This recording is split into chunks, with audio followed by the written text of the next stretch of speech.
Boa tarde, pessoal. Como já me apresentaram aqui, eu sou Caroline Menegatti, sou da empresa Dynamox, vou falar um pouquinho dela aqui. O tema da minha, vamos chamar de bate-papo, não vamos chamar de palestra, a ideia não é palestrar ninguém, né? É aproveitar esse ambiente rico aqui, criado pela Mercopar, para trocar conhecimento, para, enfim, trocar figurinha aí e poder estar desenvolvendo novos temas e abordando a questão de inovação. O tema desse bate-papo vai ser justamente monitoramento de ativos industriais, como evitar, né, a manutenção corretiva, como poder planejar a manutenção industrial mais a fundo.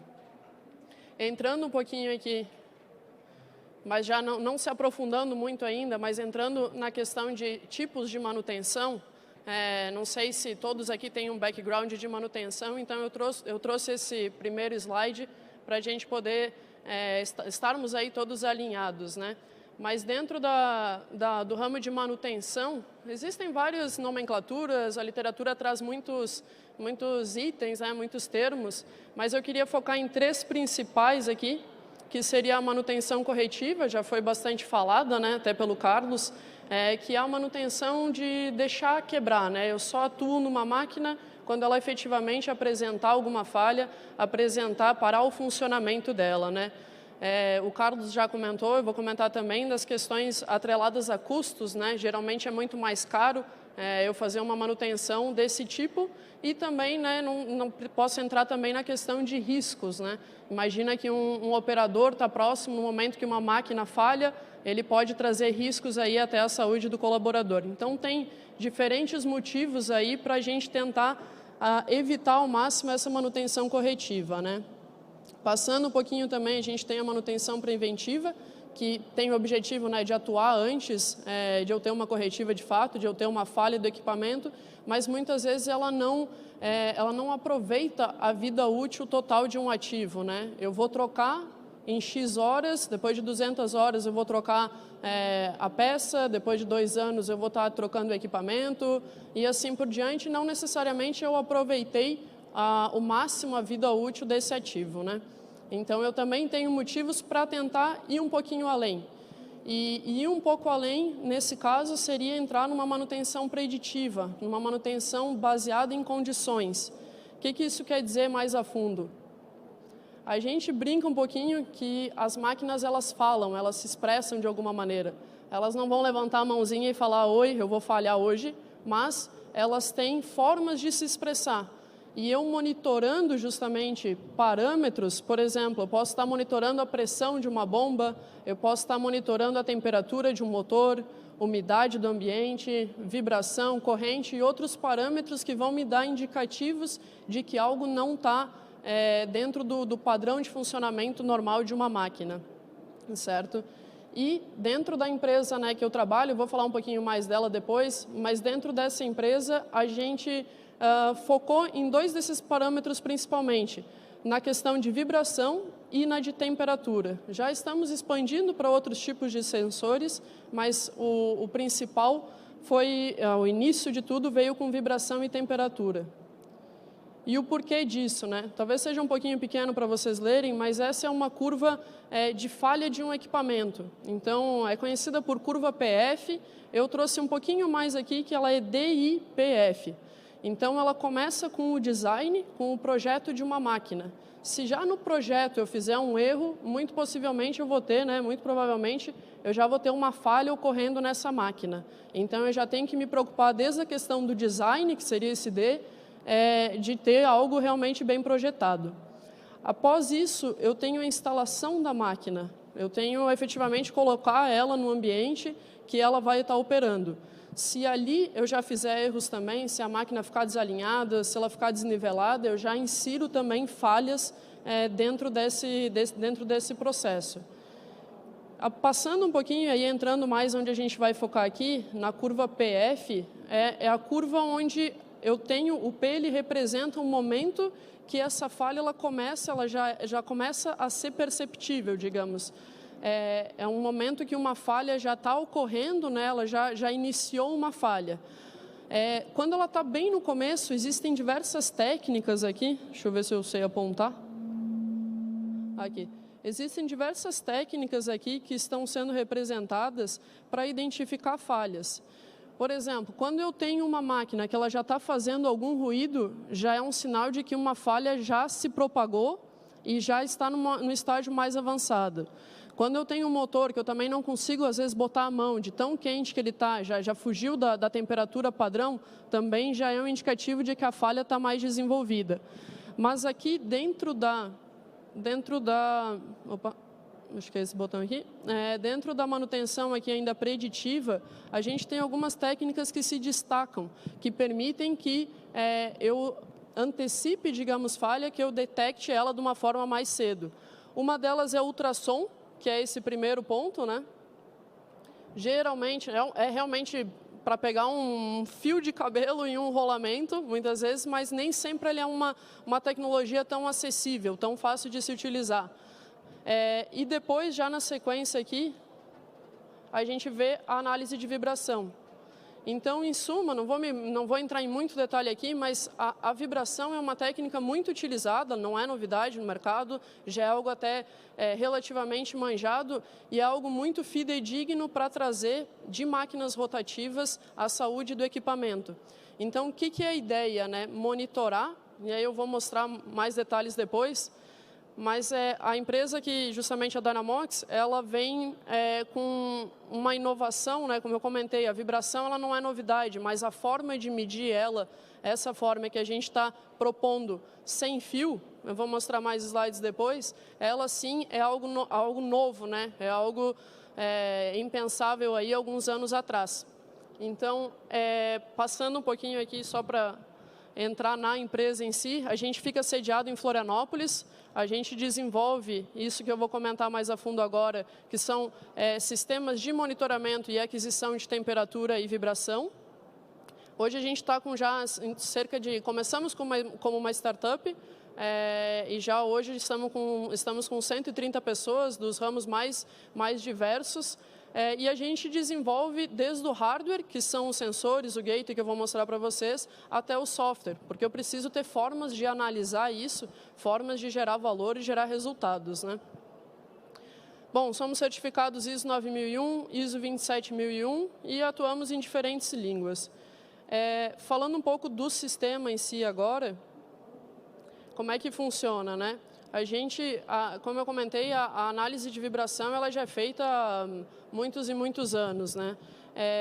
Tradicionalmente, não sei se as empresas aqui fazem, mas tradicionalmente a coleta de vibração ela é realizada com um coletor offline, é como se fosse uma espécie de um computadorzinho, que o operador ele chega perto da máquina e a cada 15 dias, a cada 30 dias, dependendo um pouco da criticidade da máquina, ele coloca na ponta dele tem um acelerômetro, ele coloca na máquina, coloca próximo de um rolamento, coloca próximo de uma engrenagem, enfim, e ele consegue captar, então, quais as frequências que estão sendo excitadas daquele equipamento.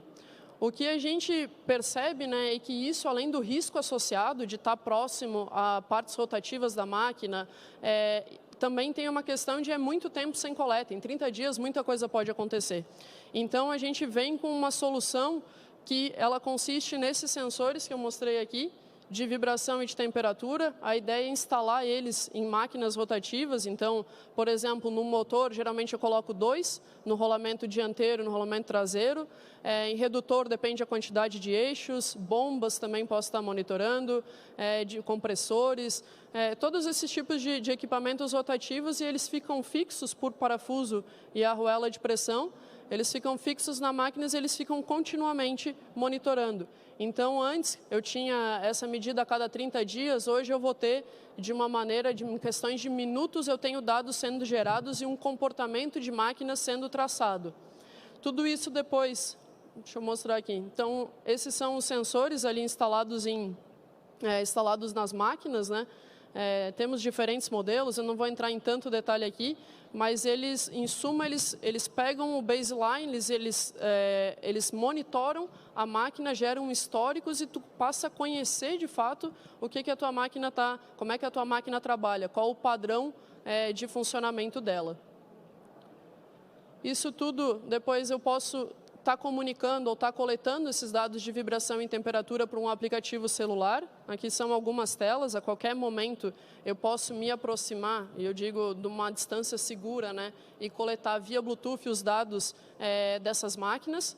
Então, eu não preciso, né, eu tenho um aspecto de segurança muito grande que eu não preciso mais tocar nessa máquina, eu não preciso mais chegar próximo a partes rotativas, né. A gente também tem formas de automatizar isso totalmente, pensando em tirar essa pessoa de campo, né, desse trabalho que muitas vezes tem riscos associados, mesmo com o aplicativo tendo uma distância, eu ainda tenho riscos atrelados a isso. E uma forma de fazer isso é via esse gateway, eu até trouxe ele aqui. Como se fosse um roteador, ele se comunica com todos os sensores que estão em volta dele e ele automatiza essa coleta. Então, antes que eu tinha essa necessidade de estar colocando uma pessoa para esse trabalho, hoje eu já consigo automatizar e ter dados sendo gerados. Então, locais mais remotos ou pontos, máquinas críticas, né, que eu preciso estar acompanhando mais a fundo, né, mais de perto, é um excelente meio de automatizar, né. Aqui algumas telas da plataforma, só para vocês terem uma ideia de como funciona o sistema e o porquê que ele traz um valor agregado para os usuários, né? Aqui é comum, a gente trabalha os nossos maiores clientes, eu posso citar Vale, posso citar Klabin, posso citar Mosaic, e eles têm milhares de sensores, né? Não é um, não é dois, não é três, como são realmente empresas muito grandes, eles têm um número muito grande de sensores. E para estar monitorando isso, para estar analisando, se eu fizesse um a um, muitas vezes ia se tornar algo ia demandar muito de pessoas, enfim, de colaboradores. Então, o que a gente faz aqui, esse é um padrão de vibração de uma máquina. Veja que ele vinha trabalhando nesse padrão de vibração, esses são os níveis normais, e aqui ele começou a desenvolver uma falha. Esse é um mancal de uma correia transportadora, aqui ele começou a desenvolver essa falha, teve a atuação realizada, teve a troca desse rolamento realizada e depois ele voltou a operar em níveis normais. Então, eu tenho realmente um acompanhamento muito próximo da máquina e, quando isso ocorre, quando essa situação aqui ocorre, esse sistema, ele te manda avisos e ranqueia aqui nessa parte, essas linhas vermelhas aqui, está fazendo uma priorização para ações da manutenção. Então, eu não preciso analisar os 500, 600 pontos, às vezes, que eu vou ter, ou 20, 30, dependendo do tamanho da empresa, a gente trabalha com todos os tipos de empresa, eu consigo ter uma priorização e fazer o sistema trabalhar para mim também. Aqui tem outras ferramentas, aí dentro do próprio sistema, ele te dá meios de tu identificar o que está causando a falha, porque uma coisa é eu ver que a vibração está aumentando ou que a temperatura está evoluindo, mas é interessante que eu saiba mais a fundo o porquê que isso está acontecendo. Se é um dente trincado em um rolamento, se é um problema em um redutor, se é um problema de rolamento, o que está causando isso, né? E aí tem diversas ferramentas aqui. De uma maneira bem visual, pode-se ver que essa frequência, né, ela está em aumento. Então, eu consigo ter diversas ferramentas aí para estar analisando. Entrando um pouquinho, né, numa parte mais prática, a gente recentemente, né, instalou, já em torno de 2 anos, a gente vem trabalhando com uma empresa, eu quis trazer esse exemplo, uma empresa gaúcha, localizada em Panambi. Eles implementaram a solução, a Bruning Tecnometal, desculpa, e eles implantaram o sistema. Então, a gente vê, né, eu sou de Caxias do Sul, já saí em torno de 10 anos, já moro em Florianópolis há cerca de 10 anos, acabo viajando bastante, visitando outros estados, outras indústrias, e a gente vê, eu sinto bastante isso, de que a indústria gaúcha ela é bastante conservadora ainda, né? Ela é bastante fechada até, a gente... Como Dynamox, a gente até evita, às vezes, usar o termo indústria 4.0, porque a reação já é um pouco de resistência. Não, aqui a gente não está pronto para isso. E a gente vê que, com esse caso, por exemplo, da Bruning, a gente vê que é totalmente possível. Eles implementaram a solução, né, em motores, compressores, prensas, redutores que eles têm lá, e já vem obtendo excelentes resultados. Esse caso aqui, por exemplo, é um compressor que também, né, ele vinha trabalhando nesses níveis, foi evoluindo, até que aqui se realizou a manutenção. Então, o sistema, né, ele é feito, até o tema aqui da jornada, né, o slogan é inovar com os pés no chão. Né? Nada do que eu estou mostrando aqui é algo que precisa ser uma Vale da vida ou uma empresa multimilionária para se implementar. Né? Tudo é de uma maneira, é uma tecnologia que pode ser, não digo nem só da Dynamox, tá? Mas eu digo esse monitoramento sem fio de máquinas, esse monitoramento baseado em condição para manutenção preditiva, ele já é uma realidade, ele já é extremamente acessível. Então, eu comento, e realmente não é da boca para fora, de que a gente tem empresas de todos os portes. Está muito mais relacionado a como a empresa está aberta, o quanto ela está disposta, digamos, a inovar, a buscar soluções, do que propriamente a porte, do que propriamente a outras questões. Então, a própria Bruni é um exemplo. Eles estimaram aqui uma economia, no ano de 2020, de aproximadamente 3 milhões de reais. Tenho certeza aí que eles pagaram e muitas vezes o investimento que eles fizeram. Então, é uma prova, né, de que isso pode ser feito e eu, de novo, como gaúcho, eu espero cada vez mais que a gente consiga entrar no mercado gaúcho, que a gente consiga, né, tá desenvolvendo junto e fazendo parcerias. Né? Aqui alguns outros casos também, esse é da Vale. É um mancal de correia transportadora, foi identificado aqui desgaste e acúmulo também de minério. Esse é um ponto extremamente difícil de ser acessado. Nessa foto aqui dá para ver onde fica localizado. Né? Então, antes esse ponto não era monitorado e hoje eles já conseguem monitorar, porque justamente eles conseguem instalar o sistema e ficar remotamente analisando. O saving estimado, né, aqui por eles, nesse caso, foi de 3,2 milhões. Eles estimaram isso porque eles tiveram uma falha muito semelhante, né, que ia acontecer, na verdade, ia se repetir, não se repetiu graças ao sistema. Em 2019, eles tiveram uma falha que parou por algum tempo essa correia transportadora e, na época, os custos que eles tiveram foi nessa casa de milhões. Então, é um exemplo também de caso de sucesso. Aqui outro também, essa é uma empresa de papel em um redutor, então aqui está instalado o sensor, aqui se nota um desgaste e aqui por espectros de vibração, aí o analista de vibração deles, que tem o conhecimento da máquina, fez essa análise e conseguiu chegar a essa identificação antes que a máquina viesse a falhar. São diversos casos aqui, recentemente a gente teve a gente foi, inclusive, premiado, tem uma revista chamada Minérios e Minerales, realmente focado no ramo de mineração, ela é da América Latina. A gente foi premiado com esse exemplo da mina de Fazendão, é uma mina que foi a primeira mina do Brasil que foi automatizada 100% a coleta de vibração e de temperatura. Então, não tem mais necessidade, né, com esse sistema que foi implementado, não tem mais necessidade de ir alguém e coletar esses dados manualmente. São só alguns exemplos para trazer um pouco de dimensão do sistema na prática. Né? E, não parando por aí, não é tanto o foco aqui da apresentação, mas a gente, além da parte preditiva, que seria esses sensores, que seria esse monitoramento sem fio, a gente vem também com uma outra técnica também, vamos chamar assim, que é a parte de sensitiva. Diretamente ou indiretamente, oficialmente ou não, todas as empresas fazem isso. O que seria essa sensitiva? Né? Ela seria técnica de inspeção, né, de máquinas, mas usando mais os sensos. Né? Então, seria um operador escutando um barulho, um operador visualizando um vazamento ou algo nesse sentido. Então, o que acontece? Isso todas as empresas fazem, de novo, direto ou indiretamente, só que muitas vezes isso não fica registrado. A gente vê que se perde, né? Ou, às vezes, a pessoa já tem 30 anos, então ele já conhece todas as máquinas, se ele sair da empresa, aquilo se perde.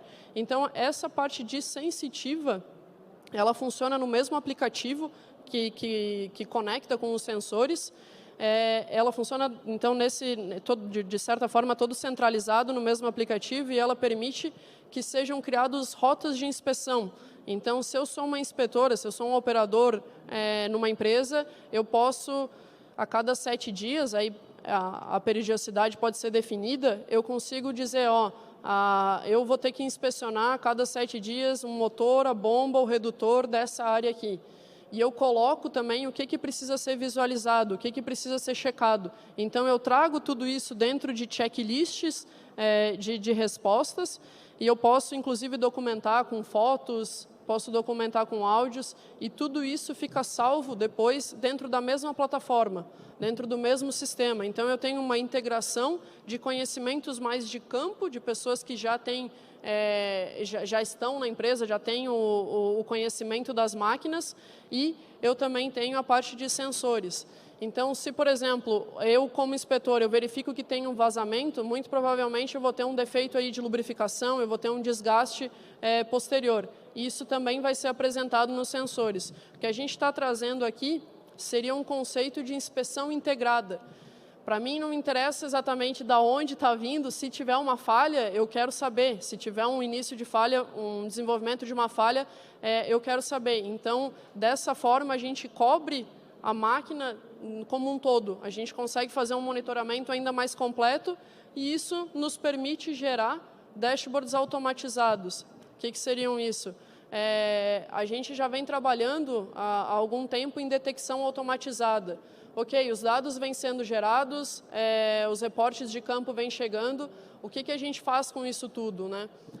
O usuário ele pode querer analisar totalmente por si só, ele pode ter um analista de vibração, ele pode ter analistas dentro da empresa e chegar às próprias conclusões, mas o que a gente traz é formas de ajudar isso, formas de automatizar. Esse primeiro dashboard, ele é um dashboard de peneiras vibratórias, então ele busca trazer, de uma forma automatizada, detectar essas falhas em peneiras vibratórias. Aqui embaixo a gente já tem um exemplo em correias transportadoras. Então, ele verifica, né, ele analisa os dados que estão chegando e já dá resultados. E aqui também, aqui são motores, redutores, bombas, aqui são veículos fora de estrada, então de carregamento de minério, por exemplo. Então, são vários, com esses dados ricos, né, a gente aplica machine learning, que a gente chama, né, que é uma dos componentes de uma detecção automatizada, mas a gente aplica com uma maior propriedade, ou seja, com um detalhamento maior. A gente já tem dados de máquinas, a gente já tem inspeção sensitiva, a gente tem dados dos sensores, e tudo isso é rodado num algoritmo para chegar a conclusões. Então, a gente começa a trazer, eu sempre brinco um pouco que o termo machine learning está na moda, né? Todo mundo faz, é fácil de fazer, e na verdade não é assim, né? A gente sabe que precisa realmente dados, tu precisa uma fonte, uma reserva de dados de qualidade para chegar às análises. E o que a gente vem fazendo é justamente pegar o maior número de dados úteis e transformar em resultados. Com os resultados, né, que a gente vê disso, né, são a busca, né, aumentar a disponibilidade de ativos, ter maior confiabilidade, poder prever falhas, né, sair do apagar fogo, sair da manutenção corretiva, poder planejar mais as ações da manutenção.